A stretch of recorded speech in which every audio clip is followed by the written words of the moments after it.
It's Christmas Eve 1906, and from Brant Rock, a wind-lashed signalling station in Massachusetts, a momentous sound is heard. It's the first ever wireless broadcast of a piece of recorded music, Handel's Largo, transmitted by an intrepid radio pioneer, Reginald Fessenden. From these small, crackly beginnings, a global industry would soon grow.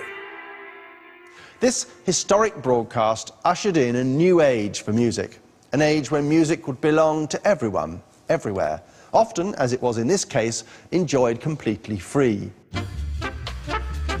Radio and its close relation, the gramophone record, had a completely unexpected effect. While many hours of classical music were recorded and broadcast, most of all, radio and records helped local forms of folk music find a global audience for the first time in history, especially American folk music based around the blues.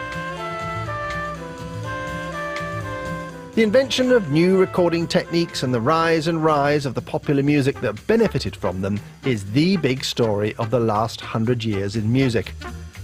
Thanks to radio play, gramophone records, and now the internet, popular music has swept the planet. The advent of free-to-air music for the world's grateful millions would change the value, purpose, and style of music more dramatically than any other development in history.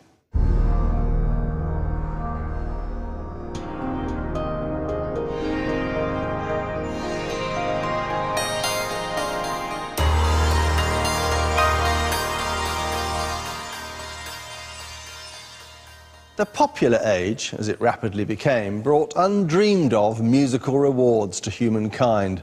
But it's also thought by some to have brought about the near extinction of what came to be known generically as classical music. But is it true that classical music has been suffocated in its sleep? I'd say not. And I think what's happened is more interesting. Classical music has changed and morphed into other forms. Its DNA is everywhere you care to look in the popular mainstream. Not that the classical music world always welcomed this development. Trite, feeble, vapid, lifeless, derivative, stale. This was the highbrow critics' assessment of the musical climax of a concert that took place in New York City in February 1924 in Aeolian Hall, a premier venue for serious symphonic music. What happened, though, was that the event was hijacked. A genius premiered a work he'd composed in 5 weeks, and by the end of its 14 minutes, music's goalposts had been irrevocably shifted.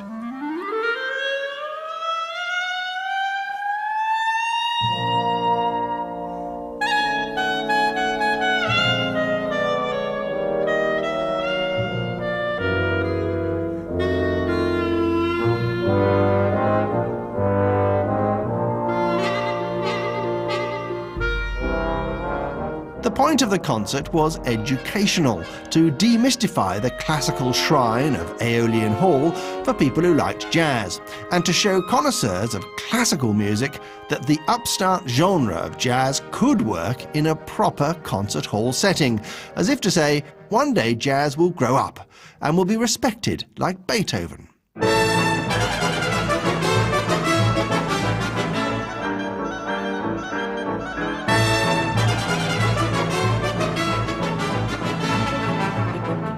The reception given to Rhapsody in Blue encapsulated the polarised attitudes of the next 50 years.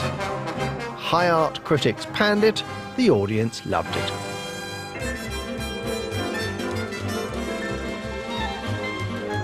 Great music has a way of finding its voice whatever snobbery throws at it. And what happened next is that Gershwin's first recording of Rhapsody in Blue sold 1 million copies in a year. Rhapsody in Blue is now one of the standard pieces in every orchestra's repertoire, an out-and-out modern classic.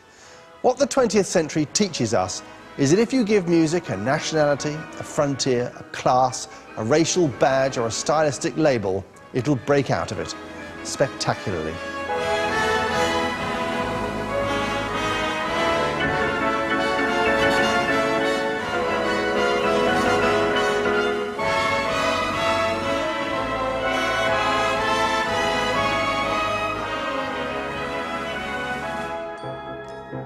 Even Rhapsody in Blue itself is difficult to pin down. Is it classical music, or jazz, or both? Just as there's no one thing that can be labelled classical music, the same is true for many popular genres, jazz perhaps most of all. From the very beginning, jazz as a style eluded definition, so various were its manifestations in different places. It's hardly surprising that a genre which defied form, which chose improvisation over the printed page, which allowed maximum freedom and looseness in its harmony, its interpretation of melody and its rhythm, should have splintered into 100 colourful shards on impact with the world.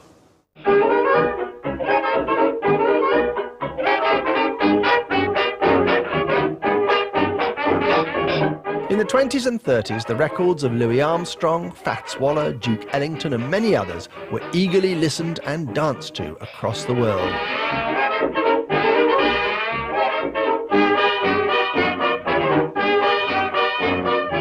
But there was another aspect to jazz that set a tone for popular music in the 20th century. From its earliest days, it appeared to belong equally to musicians of all races, bucking the segregated trend of 20s and 30s society. But while popular music went from strength to strength, classical music seemed to be losing its way. It began the 20th century with both prestige and popular appeal. How fast things had changed. As late as 1926, the unveiling of a new piece by the last great composer of Italian opera, Giacomo Puccini, was a media event on a global scale. Turandot was performed to huge audiences, and its standout number, you may have heard it, became an instant standard. Nessun dorma, nessun dorma. With the exception of a handful of later works by American composers John Adams and Philip Glass, newly written operas became more or less invisible to the population at large, even as the audience for revivals of old operas grew and grew.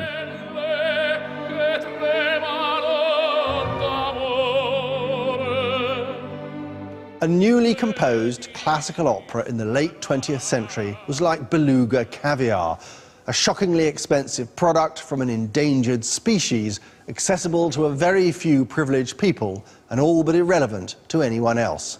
So how did this come about?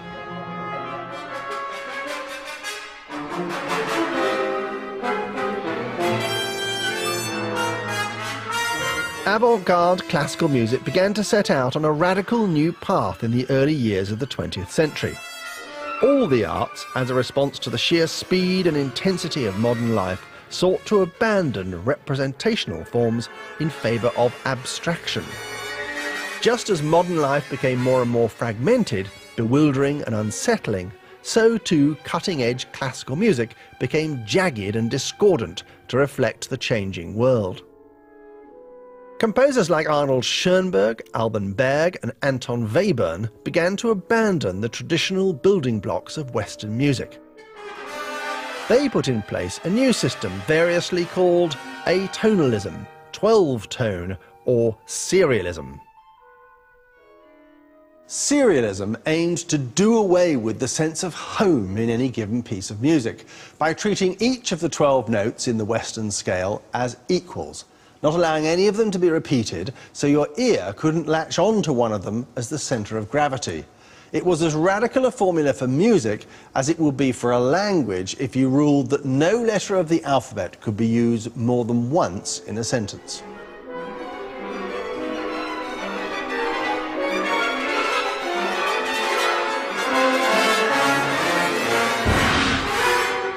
Schoenberg's complicated theorem, though, was only one possible way forward for experimental classical music as the popular age gathered momentum. Another option was to become the oral manifestation of the surreal and give up on any definable meaning.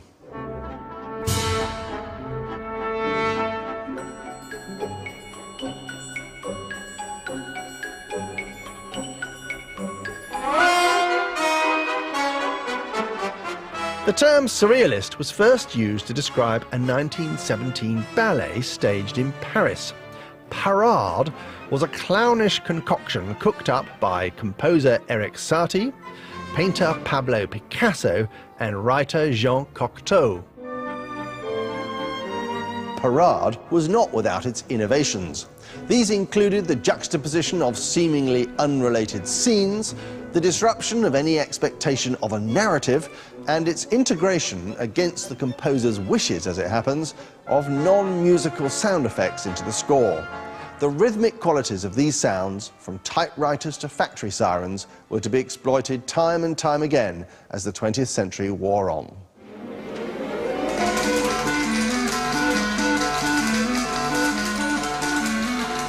But the timing of a buffoonish circus piece like Parade, May 1917, seems now tasteless and incomprehensible.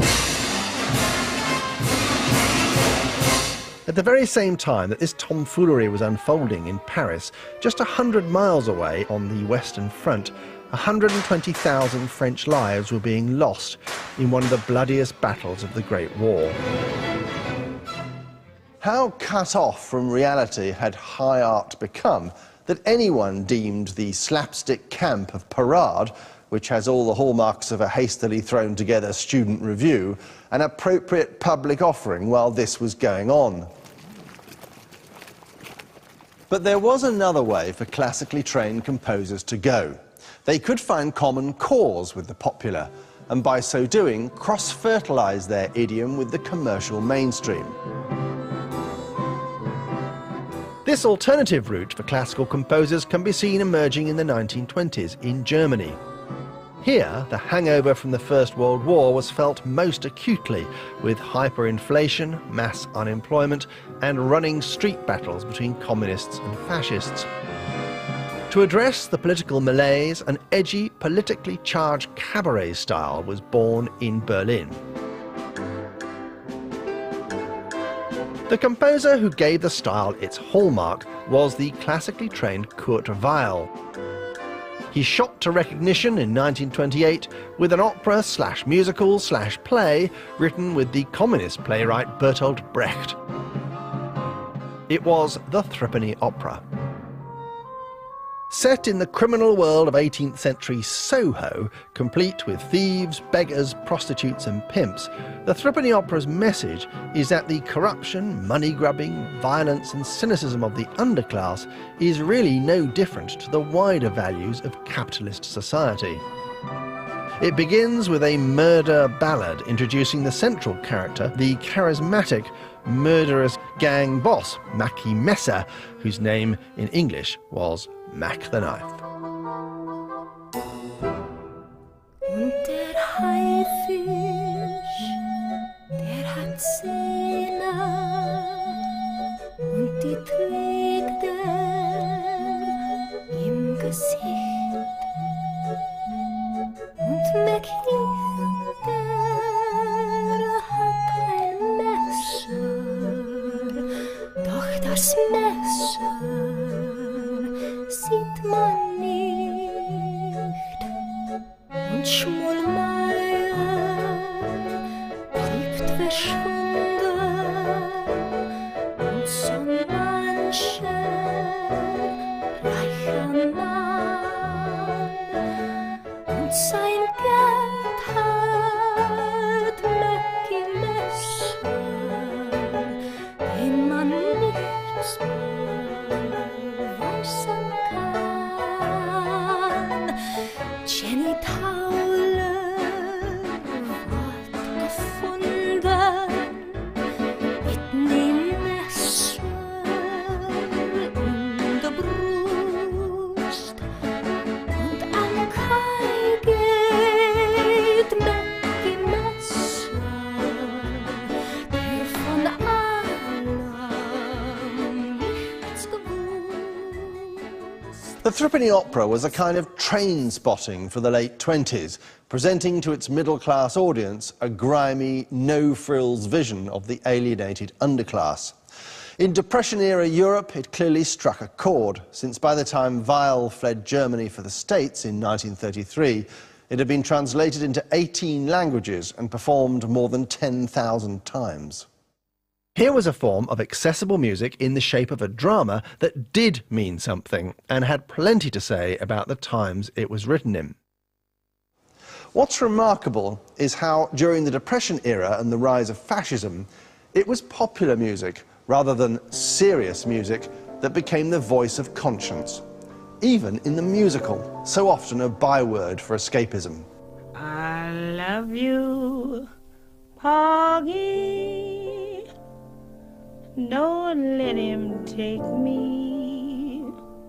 A key example of a musical with a message is Porgy and Bess by George Gershwin, with lyrics by his brother Ira and playwright DuBose Haywood. Set in a poverty and drug-stricken African-American fishing community in the South, Porgy and Bess was notable for its sympathetic but clear-eyed portrayal of underclass life. With you. The fact that three white men wrote Porgy and Bess has caused unease ever since it was written. It's fair to say, though, that no such controversy prevented some of the greatest African-American artists of the century from recording versions of its superbly crafted songs. Summertime,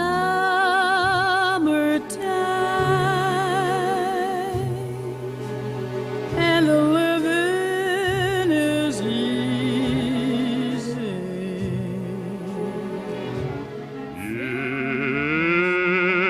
It ain't necessarily so. It ain't necessarily so. What Gershwin's songs were doing was redrawing the parameters of what subjects popular songs might tackle. The challenge was taken up with unforgettable power in Strange Fruit, recorded by Billie Holiday in 1939. It wouldn't generally be found on any music degree syllabus, but it may be one of the pieces of music with greatest individual impact of its time. Southern trees bear strange fruit, blood on the leaves and blood at the root. Black bodies swinging in the southern breeze, strange fruit hanging from the poplar trees.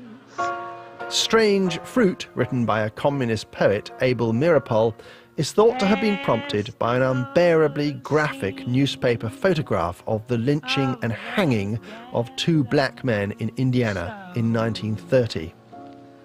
A horror that was a disturbingly common occurrence in America at the time, but not one anybody had yet thought to describe in song.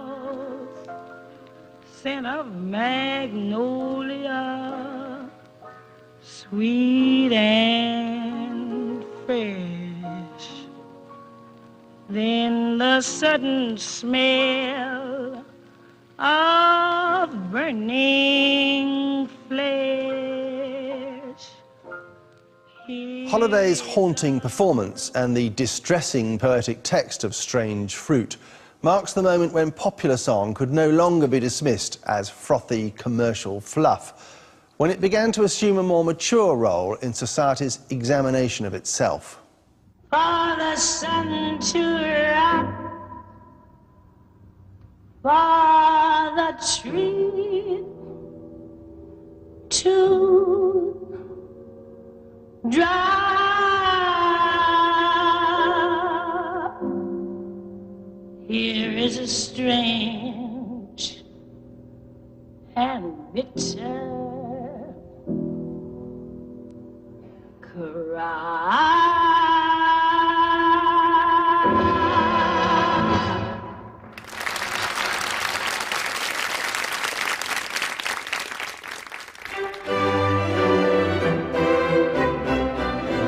Classical music went through a stage in the 1920s when composers took to rummaging around in music's back catalogue, mischievously writing pastiche in the style of previous eras.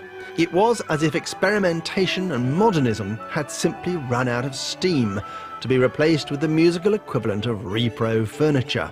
But then a startling, extraordinary new sound was heard, and it came from a composer who had form when it came to musical revolutions. It was Stravinsky, the lord of misrule himself, who took a leap in the dark and broke free, both from the zany world of the surreal and from ye olde worldy of pastiche. He gave a bracing new direction to the classical tradition.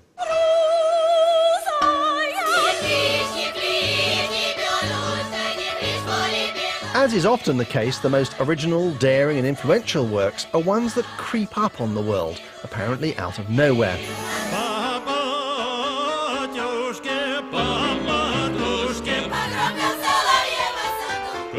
One such is Stravinsky's complicated 1923 ballet Les Noces, staged in Paris, based around a Russian peasant wedding.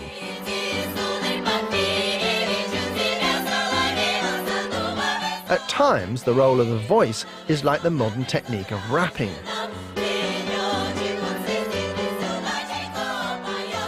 The nature of the rest of the ensemble is more startling still. A large battery of percussion instruments, including 4 pianos.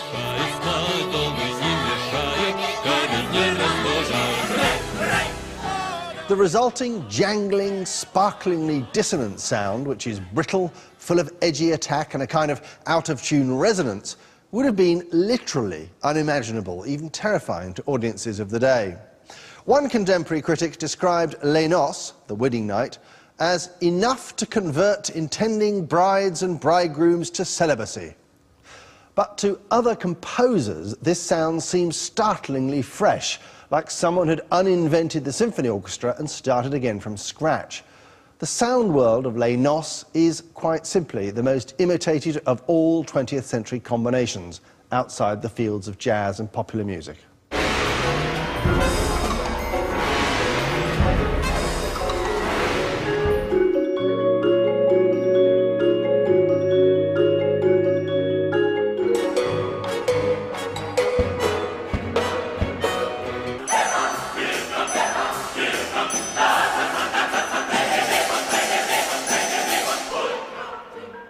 By the time Les Noces was written, Mussolini had taken power in Italy, and the Nazi Party was beginning its rise to power in Germany. When Hitler became Chancellor in 1933, musical works written by communists like Bertolt Brecht, Jews like Kurt Weill and many Broadway composers, and African Americans, the creators of blues and jazz, were banned in the Third Reich, labelled as degenerate music. So how did classical composers respond to the Nazis' cultural policies? Some were lucky enough to escape. Few who stayed put challenged the regime.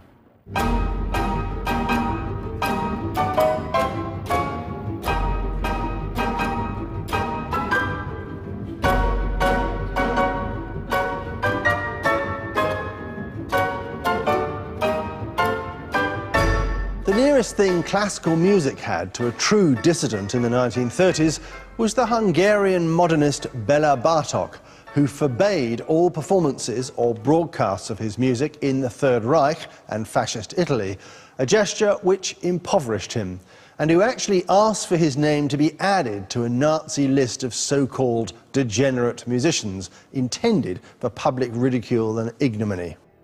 To continue having their music performed, composers who remained in Germany had to stay on the right side of the regime, even if they didn't always actively support it.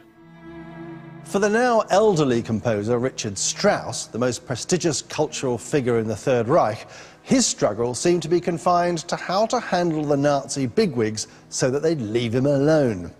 This was clearly more important to him than tackling them, for example, on the disgusting racial policies. In his own field alone, Jewish musicians had been ejected from orchestras, universities and conservatoires, and the music of Jewish composers, alive or dead, had been prohibited. One composer who had no qualms about working uncritically with the Nazi regime wrote what has become a much-loved staple of the classical repertoire.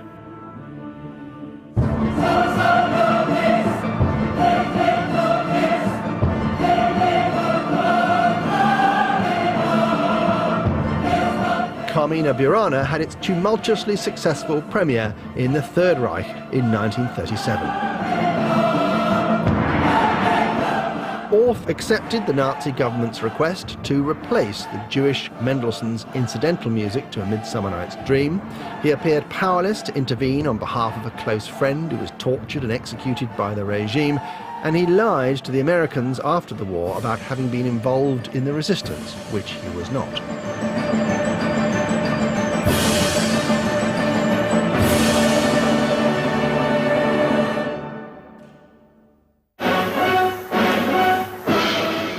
The reverse side of the totalitarian coin, the Soviet Union, was just as eager to control the arts. From 1936, Stalin's cultural henchmen rigorously prohibited any sign of modernism in music.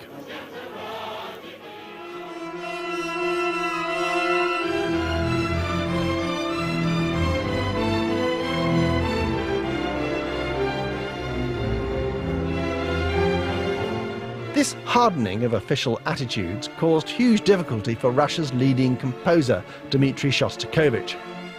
A modernist at heart, after one of his works was officially labelled Chaos Not Music, he had little choice but to write in the approved Soviet manner, or run the risk that he and his family might end up in a prison camp.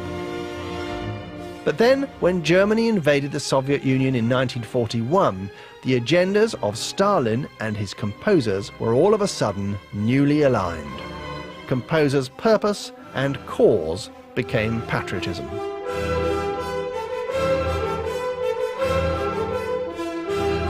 After several decades of dislocation from the mainstream audience, leading composers once again began to write music that engaged with the musical tastes and hopes and fears of ordinary people living through the agony of war. Perhaps the most dramatic example of a large-scale work of patriotic intent was Shostakovich's Leningrad Symphony, premiered in March 1942, dedicated to the people of his home city, at that time enduring an apocalyptic siege.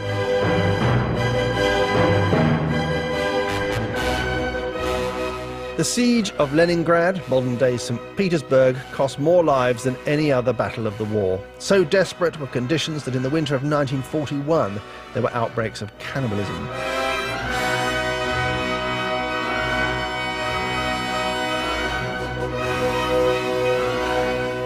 A score of Shostakovich's Seventh Symphony was dropped by plane into the city, and a scratch orchestra was assembled to broadcast its message of patriotic defiance.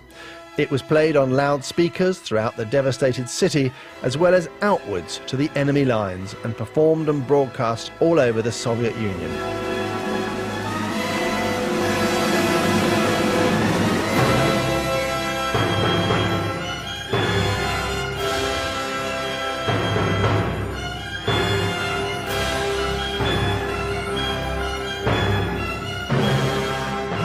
Before retreating from Leningrad in January 1944, German troops were ordered to loot and destroy its historic galleries, mansions and palaces, and a huge haul of treasure was taken back to Nazi Germany. One cultural item they couldn't pillage, though, was Shostakovich's Seventh Symphony, Leningrad.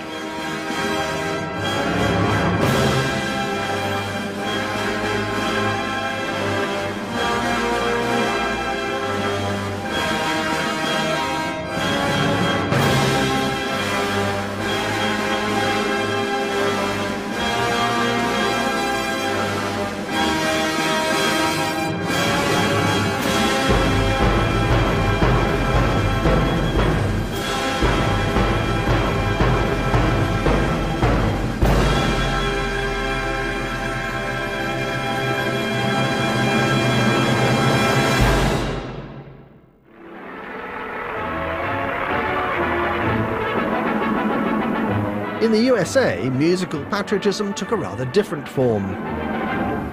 I'll be marching to a love song while you're waiting for me. Once America entered the war at the end of 1941, a massive Hearts and Minds operation was put in place to educate and entertain both troops and public. Even though we're apart, I'll be marching to a love wasn't just popular music that was pressed into service. One of America's leading composers, Aaron Copland, captured the public mood in his 1944 ballet, Appalachian Spring. Audiences adored Appalachian Spring with its touching innocence and optimism, embodied in its cleverly integrated 19th century shaker hymn tune, Simple Gifts. Appalachian Spring stirringly expects American victory in the war and the ushering in of a better age, reflected in the sincere and uncynical values of the pioneer rural communities it celebrates. Here it is danced by the choreographer who commissioned it, Martha Graham.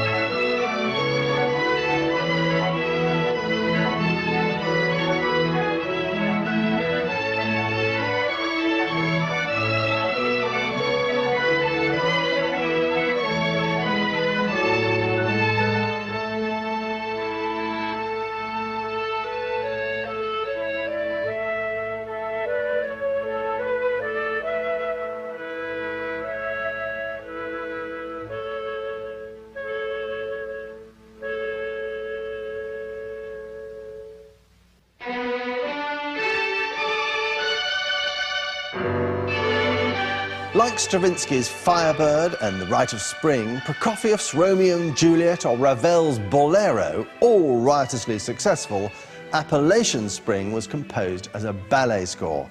Why is this significant? Because it's hard to imagine what 20th century classical music would have done without dance. It was as if the distraction of telling a story, reaching an audience, or submitting to the structure of another art form liberated composers from the necessity to impress academics, musicologists, or worse still, each other with musical navel-gazing.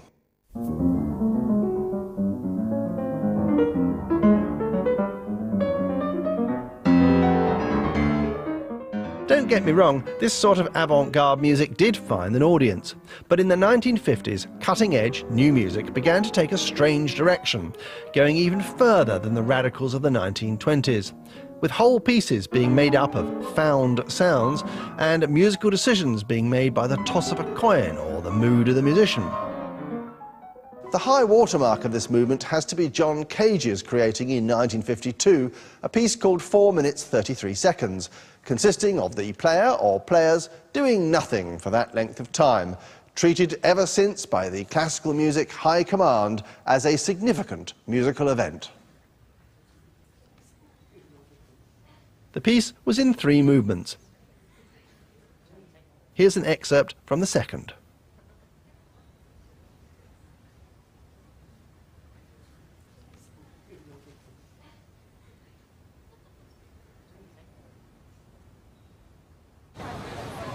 While all this was going on, it was the American musical, inspired in part by the lead shown by the Threepenny Opera, that began to comment on the social conditions of post-war America.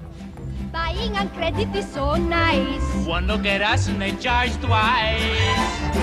I have my own washing machine. What will you have though to keep clean?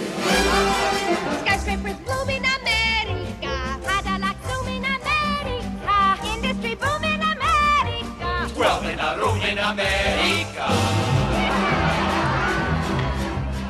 West Side Story, composed by the classically trained Leonard Bernstein with lyrics by a young Stephen Sondheim, had instant impact, full as it was of great tunes, influenced by jazz and popular styles. Its audience, though, 50 years earlier, would most likely have been going to the opera instead. In the 50 years since West Side Story, the musical has gone from strength to strength, finding an audience of millions that Gilbert and Sullivan could only have dreamed of. The musical filled the vacuum that had been created by operas turning away from the accessible and popular style it had pursued since the 1630s. So can classical music ever regain its central position in people's emotions and affections? I think it already has, but it's done so in surprising ways. Just when it looked as if classical music might be sleepwalking to oblivion, along came a knight in shining, indeed silver armour, the 20th century's own medium, cinema.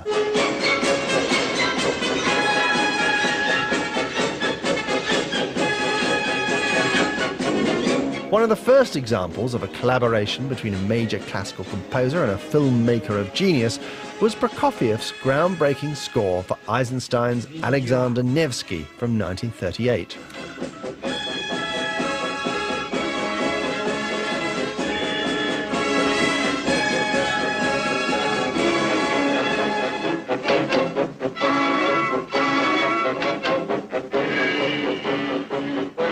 Although many classical composers had a go at writing for the cinema, for the most part it was specialist film composers who were prepared to subordinate their music to the requirements of the film.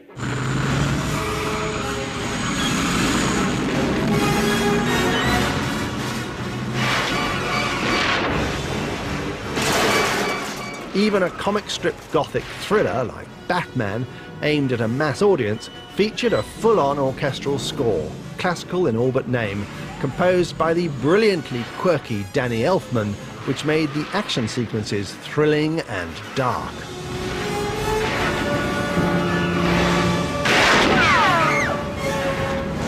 If anyone tells you classical music is dead in the 21st century, all it means is that they don't go to the cinema.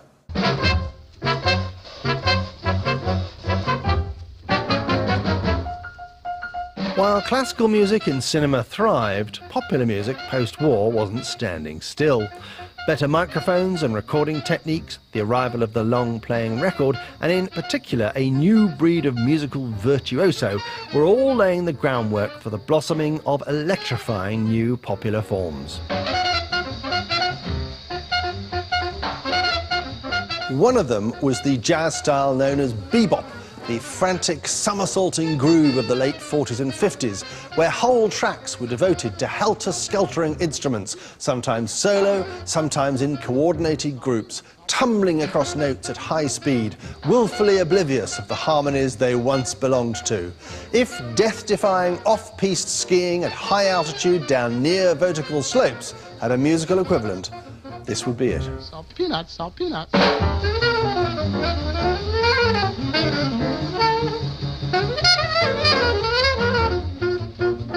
Salt peanuts, salt peanuts. In the music of Charlie Parker, Thelonious Monk and Dizzy Gillespie, bebop became the most influential form of jazz in the 50s and beyond.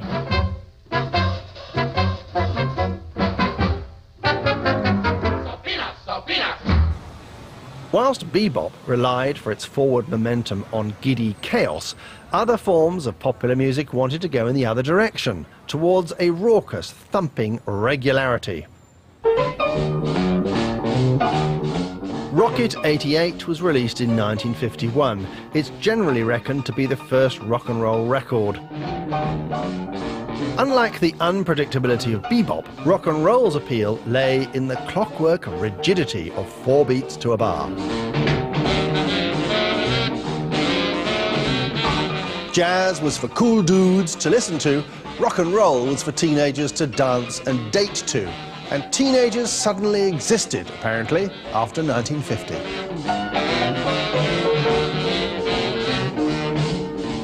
V8 motor is smart and designed, black convertible top, and the gals don't mind sporting with me riding on. Not only did teenagers now exist, the affluent society that was America and eventually Europe in the post-war period saw teenagers with pocket money to spend.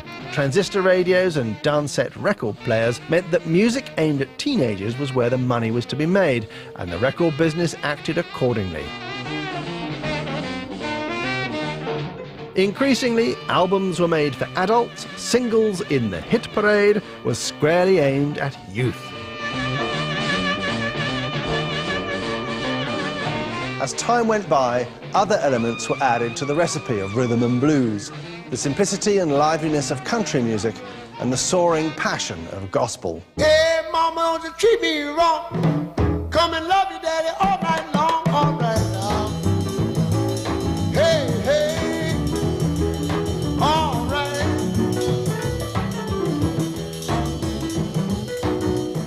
See In the late 50s, the best pop songs were well-crafted packages still aimed at a teenage market, but often possessed of a sharp emotional intelligence. Tonight you're mine completely. You give me your love so sweetly. Tonight the light of love is in your eyes. But will you love me tomorrow? Not only did popular songs become more sophisticated, in the 1960s it was popular music that became the voice of political opposition. It supported the civil rights movement. Senators, congressmen, please heed the call. Don't stand in the doorway, don't block up the hall. For he that gets hurt will be he who has stalled. The battle outside raging will soon shake your windows and rattle your walls, for the times they are a-changing. It was popular song that spoke out against the Vietnam War. And it's 1, 2, 3, what are we fighting for? Don't ask me, I don't give a damn. Next up is Vietnam. And it's 5, 6, 7, open up the pearly gates. Well, ain't no time to wonder why. Whoopee, we're all gonna die. Come on, Wall Street. Picket lines and picket signs. Don't punish me with brutality. Talk to me so you can see. Oh, what's going on? What's going on? What's going on? Yeah, what's going on? Oh, what's going on? That America's conscience in the period of the civil rights movement and the Vietnam War was pricked not by its leading classical composers but by popular music says something about the changing status of the two genres in the 1960s. The inescapable reality is that classical music had by this time lost its ability to voice the hopes and fears of the majority of the population, a status it had certainly enjoyed when the music of Verdi, for example, expressed the whole hopes of the Italian people for independence. It does it little credit to have let itself reach the precipice of redundancy. That's not to say that pop songs were anything like as musically complicated as the classical music they were fast outstripping in the public's affections. The sheer volume of songs composed, albums recorded and careers launched in the blossoming of the pop age shouldn't blind us to the fact that in purely musical terms, the melodies, harmonies and rhythms of the vast majority of those songs were both relatively limited and relatively static.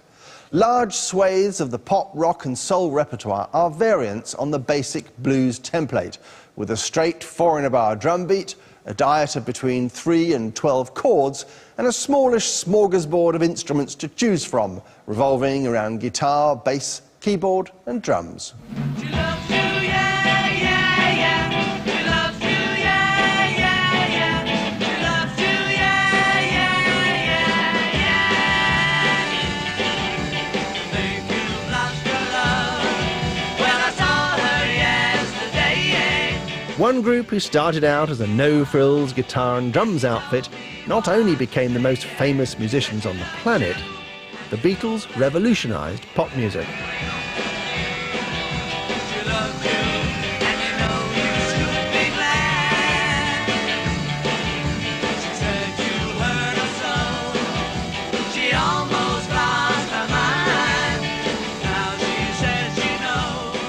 The Beatles' music swiftly moved from catchy but simple rhythm and blues to a sophisticated musical mix that encompassed all the styles they'd grown up with, as well as new ones they'd invented.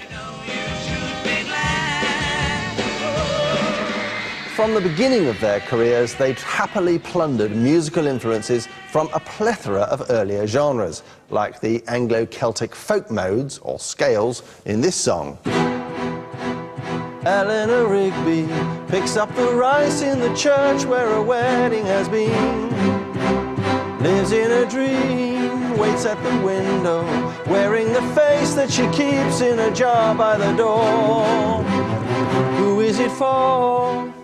or the tongue-in-cheek novelty song style of music hall in songs like this.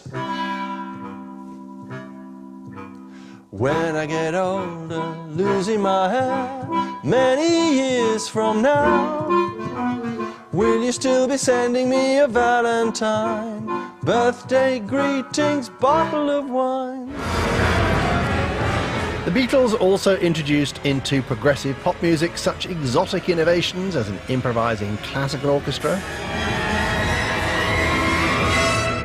string quartets, Yesterday, love was such an easy game to play. and instruments long since consigned to the curiosity cabinet, harpsichords, And it really doesn't matter if I'm wrong, I'm right. Where I belong, I'm right. Where I belong. fairground organs, 18th century piccolo trumpets,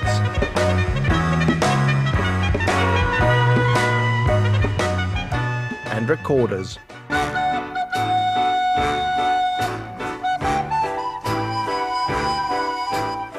No other group of musicians in history did as much to expand the possibilities of recording technology as did the Beatles, often coming out with completely new techniques with producer George Martin at Abbey Road Studios.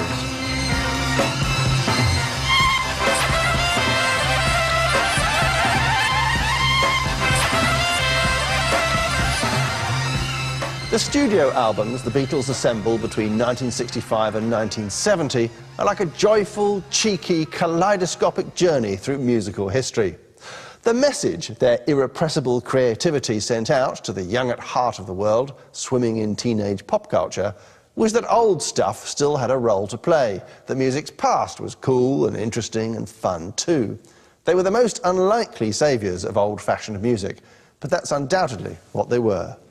Let's all get up and dance to a song that was a hit before your mother was born. Though she was born a long, long time ago, your mother should know. Ooh, your mother should know.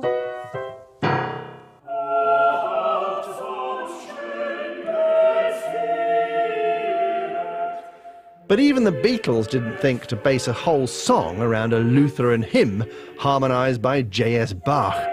That idea was Paul Simon's in his knowingly titled American Tune.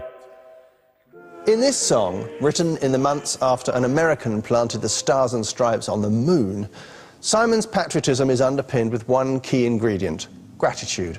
It's something he shares with George Gershwin, Irving Berlin, Aaron Copland, Bernard Herrmann, Leonard Bernstein, Stephen Sondheim, Burt Bacharach and Bob Dylan, all the children or grandchildren of Jewish immigrants. We come on the ship they call the Mayflower. We come on the ship that sailed the moon. We come in the age's most uncertain hour and sing an American tune. Oh, and it's alright, it's alright, it's alright. You can't be forever blessed. Still tomorrow's gonna be another working day, and I'm trying to get some rest. That's all I'm trying, to get some rest. At this stage, it looked as if American and British rock and pop music was becoming a kind of world standard. But then traffic started arriving from the other direction, with styles from non-Western cultures vastly enriching music's palette. Once again, the Beatles had started the trend with the music of India.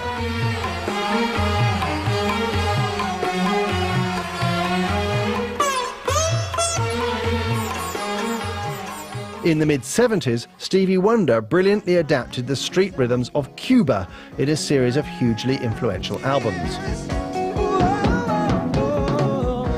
You are the sunshine of my life. That's why I'll always be around. Yeah, yeah. You are the apple of my eye.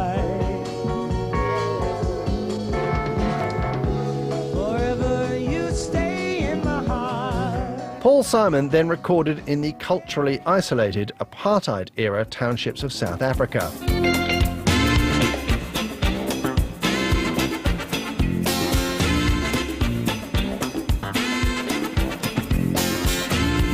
Graceland was controversial because technically it broke a United Nations embargo, but it helped bring the vibrant music of the continent to a global audience. Since then, thanks partly to immigration, thanks partly to the internet, world music has become a bustling and flourishing reality.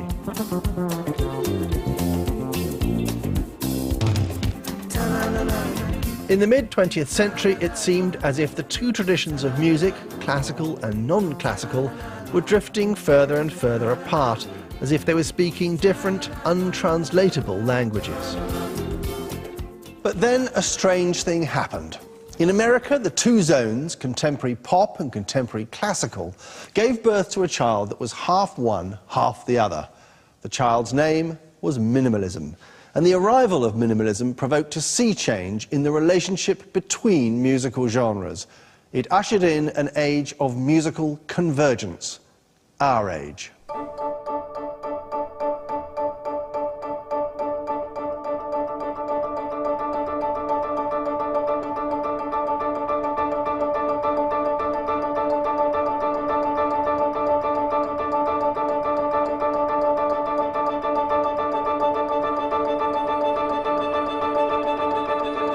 Minimalism emerged quietly in the 1960s and loudly in the 1970s, spearheaded by American composers Terry Riley, Philip Glass, and most of all, Steve Reich. Steve Reich has been described as the single most influential composer of the late 20th century, bringing fresh ideas and impetus to both popular and classical music. It's a big claim, but correct. Reich derived his inspirations from African drumming and Balinese gamelan music. He found that the apparently repetitive, hypnotic patterns of these drum and mallet-based musics were in fact subtly changing all the time. He applied this approach to Western music.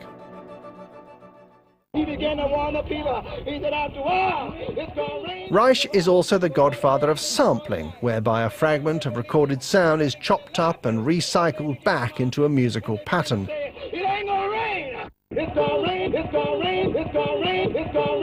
Sampling is the bedrock of practically every hip-hop track you've ever heard. Sampling is even more ubiquitous in dance music than the electric guitar was in the rock music of the 1960s. Its genesis can be traced to a single work by Steve Reich in 1965, It's Gonna Rain. In It's Gonna Rain, Reich takes the recorded sermon of a Pentecostal street preacher and chops up segments of it to make rhythmic cells that are repeated again and again.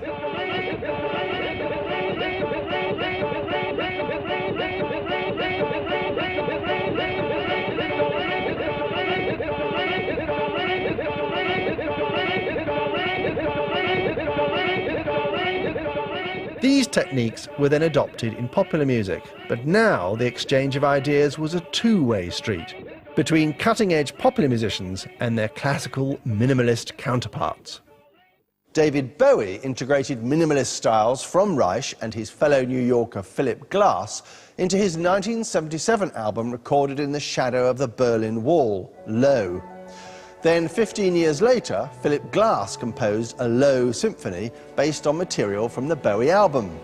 With exchanges like this between what used to be seen as polar opposites, classical and pop, becoming more commonplace, the split between the two wings of music is, after a century, finally beginning to close.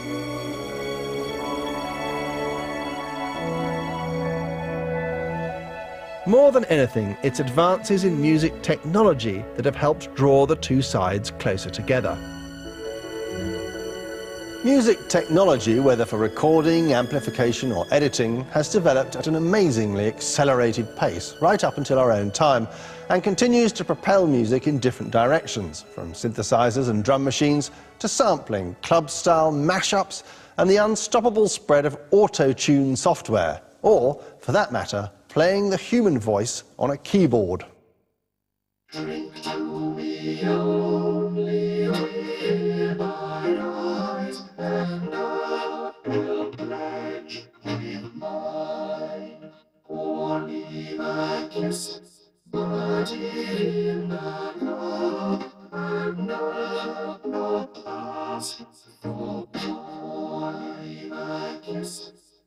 But is the age of the machine beginning to get out of control? Is the servant becoming the master? The cutting edge of both fields has become unapologetically mechanised and electronic in its character, which alarms all those who cherish the spontaneity and humanity of unplugged music, whether classical, folk or from other cultures. The danger of technological overload is articulated even by those who are most at ease with it. Radiohead's melancholic song Kid A, the product of a thoroughly convergent set of electronic and minimalist musical ingredients, uses a voice processor to evoke what might be the distressed cry of a human clone.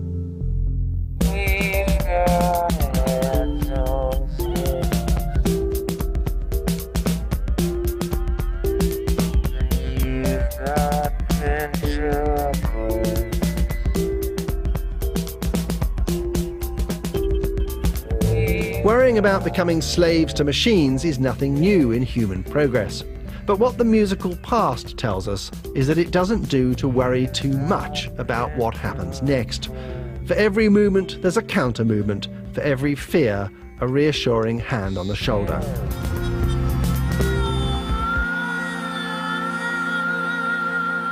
Music in our civilization started out as a free-flowing, unwritten, spontaneous oral tradition based entirely on the lives, loves and expectations of ordinary people. In truth, its fundamental purpose hasn't changed in all these centuries, despite the many layers of sophistication it has acquired along the way. J.S. Bach was probably the cleverest composer who ever lived, but he gave his performers almost no instructions as to how they might interpret his sublime music. He hastily scribbled down the notes and left them to it. It is as if he is saying, "Trust me and play." We, more than any previous generation, can identify with Bach's request. We press play, and a million styles, sounds, oral colours and voices breeze in towards us as if through an opened window. We're like children with 1,000 games at our fingertips. We have, at last, reached a point where there are no wrong or right decisions about what music we may or may not enjoy.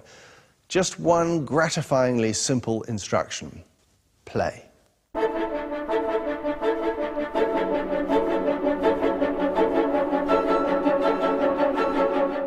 Stay with us tonight on BBC HD. We've film drama with the new Miss Moneypenny, Naomi Harris, on the way next.